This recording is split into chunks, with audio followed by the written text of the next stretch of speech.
Can I help you with something? I'm just shopping. Empty the fucking register. Fucking shit. Money! Empty it! Shh, just don't shoot me. Empty the register and I won't. Well, what do I put it in? I Grab a don't... bag! Put the money in a bag. A plastic bag! Okay, yes. Fucking idiot! Al corner store of Grab the Augusta money, Rockwell put it is in a getting bag. hot. Okay, just give me a second. Now, not yet. Obviously, lots to talk about with this film. It just kind of hit home because a lot of crime that happens, sometimes it happens like that. And I noticed that the person who was robbing the store, they had a water gun.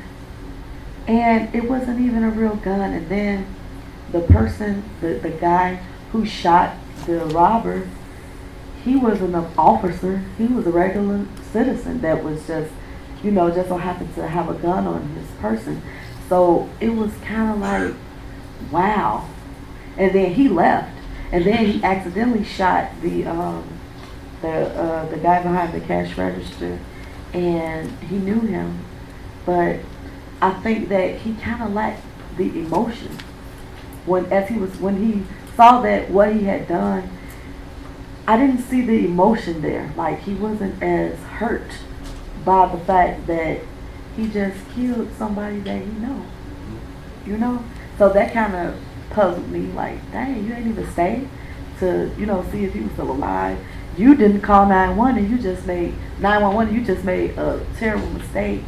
And the other guy who was like scared in his pants, he was the one who stayed to make the call and help the person who was robbing, and he noticed that he had the gun. So it was really touching. It was a lot. It was deep. The guy that came in that knew the cashier, he just seemed like a hunter. He was kind of dressed like a hunter, and he was kind of stalking the other guy, and he was very wary. So it was like they're going back and forth in the jungle of bottles of liquor, and then he's got the privilege of carrying a weapon on him. He's got the privilege of walking around, and then the poor kid that comes in to rob the store with the water gun is probably just desperate for money somehow, and then the guy leaves the poor guy who's the only guy that did any help. He called 911. He tried to stop the bleeding from the girl, and then it was very. The end was very poignant because it was the dread that I was feeling. Like, oh shit, cops are coming, and then there's the guy with the blood on his hands. So it was very poignant.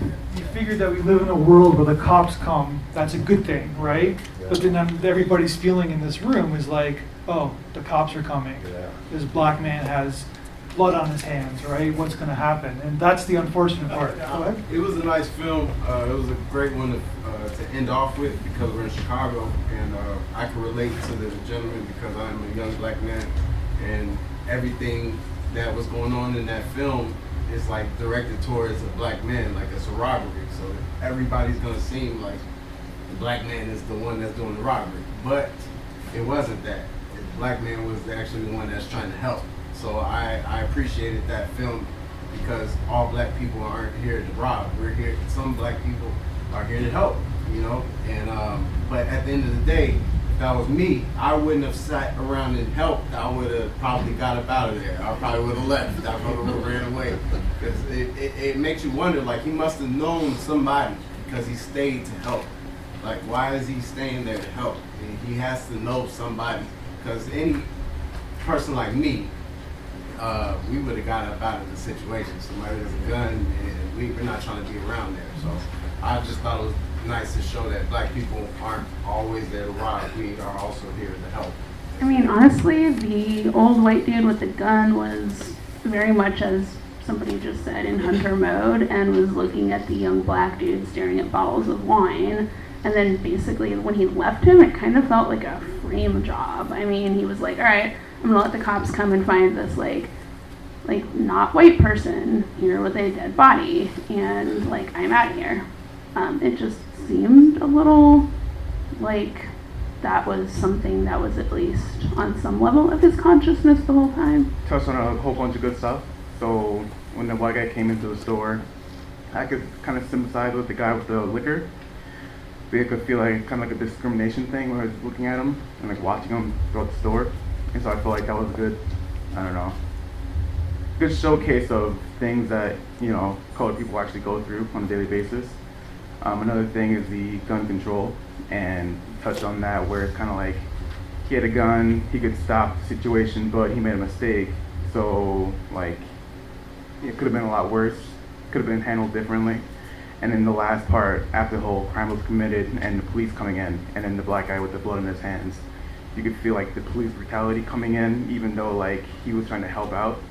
And so kind of touched on the three major things that are going on in the U.S. right now, so I thought it was pretty good. So in that first film, the funny one about the gnome, there was this question of why does a label apply? And why does gnome fit to a guy? And in this last show, it seemed to me that there was a floating question, or a question of floating labels, like who's the hero, who's the villain, who's the victim, who's the criminal, who's right, who's wrong, and you know, who's brave, who's, you know, what's an accident. All that stuff was left for you to decide on a image by image basis, and I think that helped it all be very kind of provocative and penetrating. Yeah, absolutely on what you said, giving them labels, breaking them down as, like, who do you perceive as the victim in the short film.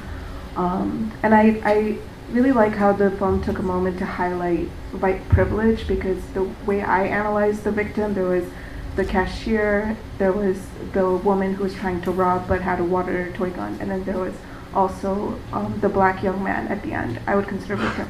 But the white man walked away unscathed, and so that just takes a moment to highlight the privilege. The white man didn't even just walk away unscathed, he just completely disregarded any responsibility he had to the situation, because now you caused this trauma to this young black guy who's had to have this woman's life literally slipped out of his hands. So I thought that was interesting. But he was in hunter mode. I like that his clothes were, that his costume was what it was, because it already gave you kind of the perception that he might have been on edge. So yeah, I think there was a sequence of high intensity. I think it was very well done, and it's very suspenseful. I liked that there was no real moral statement being made by this film. It was just people potentially making mistakes and errors, and high intensity.